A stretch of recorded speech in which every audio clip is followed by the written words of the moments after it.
So you mentioned that the GTR is a bit of a dream car for you. Yeah. Is the GTR basically, is it just that for you? Is it something you want to build in the future? You said you want to do maybe some stuff on it, or is this a bit of a long-term keeper? So to be honest, it's probably a long-term keeper, but I'm still indecisive about it. Yeah. It was a dream car of mine. It still is. I'm very happy to have one. I don't find myself driving it as often as I'd like to, mostly because my cousin likes to drive it. But I kind of sometimes forget about it. When I drive it, I remember why I love it so much. But it's hanging in the balance. I could go full send 1,000 horsepower GTR, or I could go a drivable daily GTR. Yeah. So I'm very indecisive about that one. I think the GTR does a lot for a lot of people. Yeah. Like it's, let's say stock form GTR, it still performs crazily. Beautifully. Like I remember when the R35 came out, it was the supercar slayer, is what it was. And these days, even though the R35 still very much looks the same like it did in 2009, it still has insane performance. It still has awesome sound from that like 6-cylinder, and it's comfortable. Yeah, it is actually a good driver's car. Exactly. I'm a big guy. Yeah. So for me to fold myself into a Porsche or a Ferrari, it's not comfortable.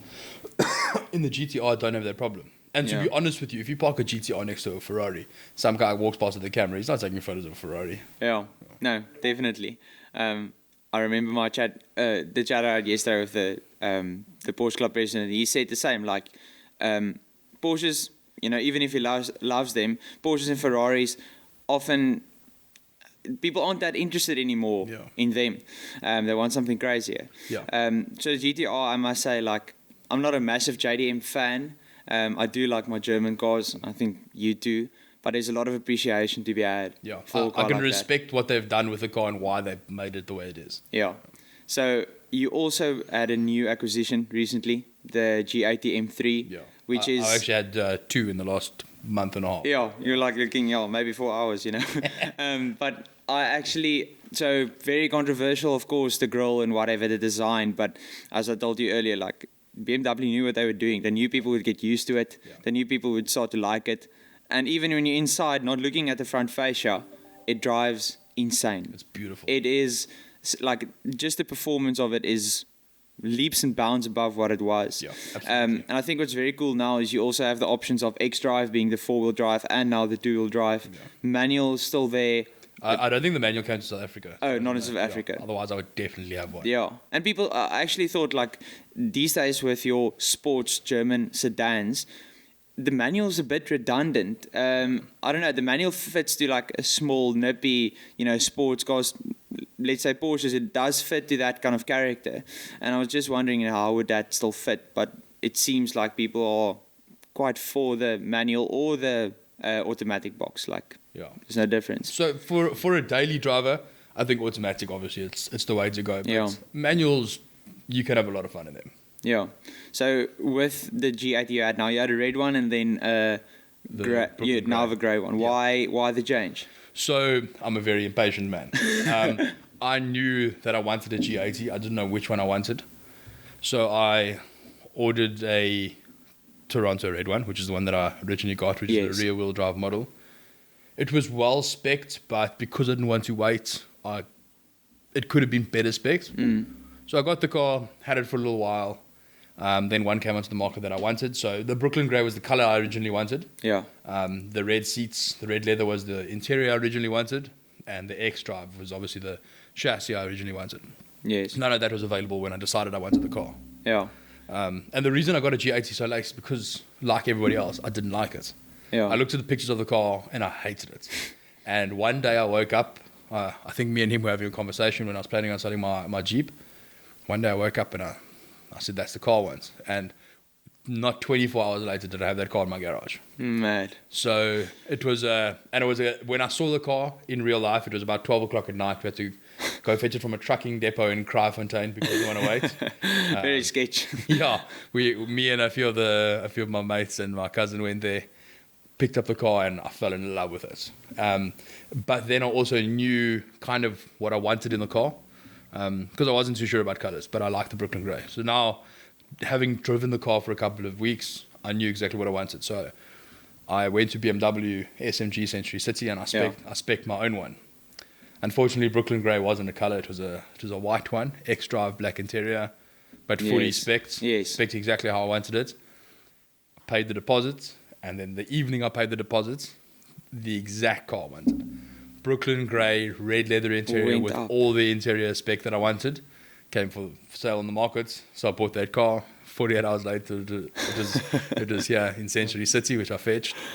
And so I'm actually still, that white one is still mine, actually. So I don't know what I'm going to do with it yet. But so the Brooklyn Grey, it's amazing. The color is such a head turner. The spec is amazing. Yeah. The X-Drive is on another level. It feels beautiful. Yeah. It's one of the better handling cars I've ever driven in my life. A bit earlier, I told him that I was in Campspade 2 days ago, and I saw his car drove past. I thought it was his car, and I was just like, that guy has stance. Like, even in stock form, it looks crazy. And that's what I love. Like, I think the previous M3 looked good, but this one has much more aggressive lines. Much more aggressive look, and like the rear diffuser and the front grille, it just all works together very well. And to be honest with you, the front grille has actually now become one of my favorite parts of the car. I love it. There you have it. That's literally what BMW wanted you to do. Exactly. So you have an M4, of course. You also have the two E92 M3s, which we'll chat about now. Why the M3 and not the M4? So are you talking about the current G80? like G80? So I bought first of all, as far as M3s and M4s go, as soon as even in the F80, if you put an F80 M3 or F82 M4, besides Liberty Walk, obviously, I would take M3 every time. I've always been a bigger fan of M3s and M4s. Even now with the G80, I feel like the M3's lines, especially from the back, are a lot more aggressive. I like the idea of a power coupe. On another note, the reason for the M3 is because I was replacing my four-door daily. I can't have all non-practical cars. So this is my more practical daily car. It needs four doors. It seems like there's a bit of a pattern between your dailies and your toys. When it comes to your dailies, four-wheel drive keeps you sensible and in line, and two-wheel drive keeps you sliding. Exactly. Which is although in the G80 X-Drive you can switch it to rear-wheel drive. Like so it's similar to the MX Drive where you can. It's the exact same thing. Okay, that's very cool. It's actually crazy that cars are able to do that these days. It's like insane. Flick of a button, you can turn it into whatever you want it to be. Exactly. I love that. I'm a huge fan of that. So let's chat about the E92s. This, of course, the V8 M3s, the one that stands out of the rest. So you have two of those now. Now, bit of a different build on each. Chat about what you're doing with them. So obviously the first one I bought was the black one, which is just it's the V8 E92. Bought it a couple of months ago with the intention of leaving it stock standard. That didn't last very long. Drove the car, and the reason I bought that car is because it's an idol of mine. The E92 is what made me a huge fan of M3s.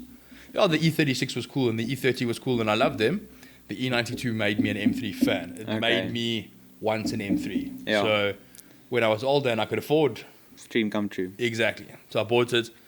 And then I realized how much of a toy that car is, and how well it slides, how nice it is to drive, even though it's a 10-year-old car. But it was slightly lacking on power. So me having my crazy ideas and my tuners who like to support my crazy ideas decided we're going to slap a VF Engineering supercharger on it. Oh, VF like American VF. Yes. Okay. It's probably also going to be one of the first in the country. There's a bit of a story behind that car. So, it's quite typical in that car that they run bearings. Always. So the bearings were done on this car when I bought it. We were then busy with the supercharger build on a track day. That same track day I mentioned with the M2 when I broke the M2. Yes. Well, I didn't break the M2, but the coil pack cut out. But that day, so the M2 cut out, and the only other car that was accessible in Killarney Gardens was my M3, the E92 M3. Okay. But the car was like stripped out. They were half working on it. So it was a Saturday afternoon. I asked them, just like make the car drivable. I want to throw it on the track. Okay. So we did. We threw it on the track. I did a warm-up lap, and then I hit the oval. I drifted the one corner, I drifted the other corner, third corner I came in, I was in a drift, like I was fully sideways at like 120 km an hour, and my bearing cut out. Of course it did. So the whole engine seized. Of course. And what was going to be a small little job to install a supercharger has now become, I've had to purchase a whole new motor for the car. Rest in peace. And exactly. And we're still going to continue with the supercharger build, obviously. Okay. But yeah, that's kind of on the back burner at the moment because I have so many cars being built at the moment. So Yeah. we've kind of knocked that one back by like a month. Yeah. Because of the RS3 build that they're going to start doing, and obviously what other cars were they working on?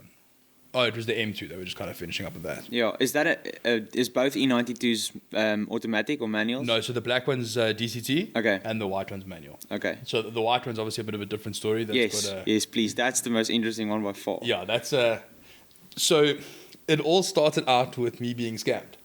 Oh, really? I was offered a Toyota Supra. 1995 MK4 Toyota Supra, forged motor, white, beautiful car. Fast and Furious. Yeah, drift car from Japan. Now, I'm not a huge fan of Supras.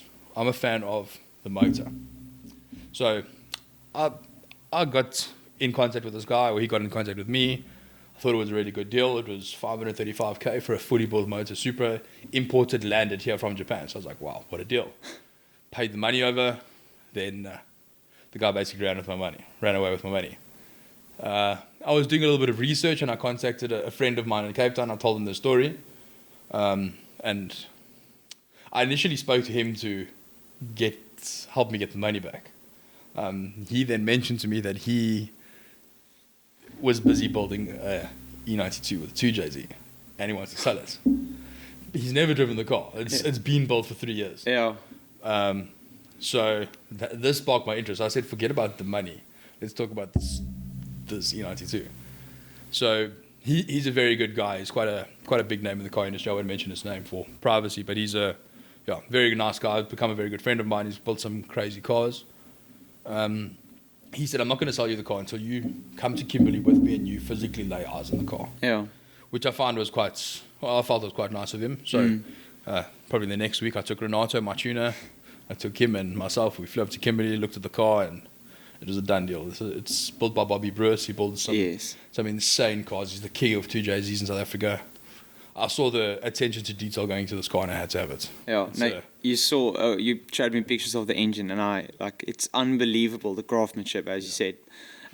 So that's a dream for many to come true. Like just having a 2JZ engine in any car, like just having one for Pete's sake, it's very good. It's another level, that car.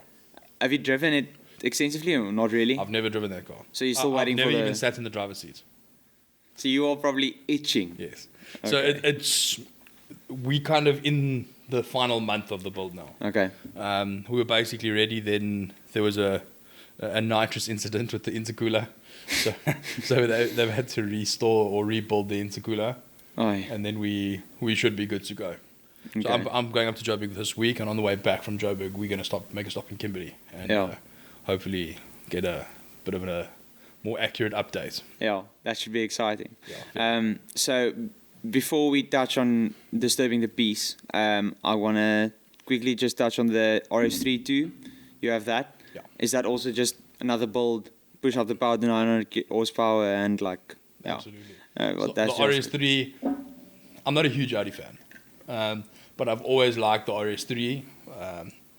When I was a little bit younger and the RS3 first came out, that's the car I wanted. Yeah. Just because it was cool, it was fast, it made that brah noise when you change the gears. That was the car I wanted. Yeah. So since then, I kind of wanted one, but then, it was kind of iffy. Like I wasn't going to spend that much money on that car because I feel like there's a better car I could buy.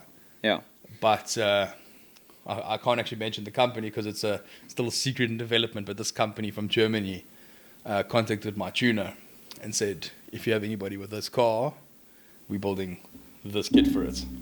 Like full research and development kind of stuff. Okay. So my tuner said, go buy one. So I went and I bought an RS3 specifically for that build. And it's a bit of a guinea pig now. Yeah.